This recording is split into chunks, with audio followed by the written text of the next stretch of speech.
Ժողովուրդը վաղուց թատրեցավ վստահիլ հոգևորականին, որովհետև իր աչքերով տեսավ բղծությունը։ Այս վայը միայն Մեսայի մարգարեի չէ, այլ ժողովրդի հոգու ճիչն է, վրդովում եւ դրդմություն իր եկեղեցվո վիճակի համար։ Վերջերս հրաբարակված պաստերը հոգևորականներու մեղքերն ու ղեկավարության անդարբերությունը գրգին հաստատեցին, որ բղծությունը եկեղեցվո շեմին է, եւ եկեղեցին մերժեց ինքնակնատադությունն ու զղջումը, ընտրելով անձնական շահերն ու լրությունը։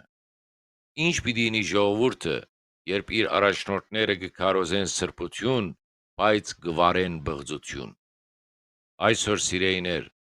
մեր գոչումը գրգին դառնալու է Եսայի աղաղակը, կանթելով գեղձքի եւ վախկոտության պատերը։ Հաջող կլսենք